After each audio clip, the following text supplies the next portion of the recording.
ওমানে আল বাতিনা সুইক এলাকায় ৮০% ব্যবসায়ী বাংলাদেশি। দীর্ঘদিন ধরে সুনামের সাথে পাইকারি ও খুচরা ব্যবসা করে আসছেন এসব ব্যবসায়ীরা। দর্শক, তাদেরই একজন তরুণ ব্যবসায়ী মোহাম্মদ খোকন তার ৩টি প্রতিষ্ঠানে কর্মসংস্থানের ব্যবস্থা করেছেন প্রায় ১০০-র বেশি বাংলাদেশির। ওমান প্রতিনিধি পলাশিলের পাঠানো তথ্য ছবিতে ডেস্ক রিপোর্টে বিস্তারিত। ওমানে প্রবাসী বাংলাদেশি মোহাম্মদ খোকন ভাগ্য পরিবর্তনের আশায় ২০০৪ সালে পাড়ি জমান ওমানে। চাকুরি দিয়ে কর্মজীবন শুরু করলেও ২ বছর পর ২০০৬ সালে তৈরি করেন নিজস্ব প্রতিষ্ঠান। এরপর আর পেছনে ফিরে তাকাতে হয়নি তাকে। একে একে গড়ে তুলেছেন আরো কয়েকটি প্রতিষ্ঠান। আমরা ওমান আল সুইকে থাকি, আজকে ২১ বছর হলো ওমানে আসছি।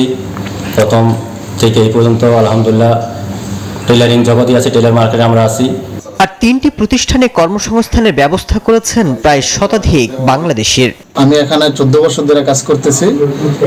আমাদের যে ফোরম্যানের আন্ডারে ১০০ লোকের মতো কাজ করে। আল্লাহর রহমতে কাজ কাম আছে ভালো, মাসে মাসে স্যালারি পাই।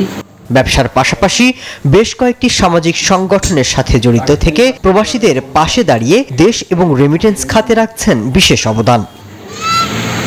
Desk report, news 24।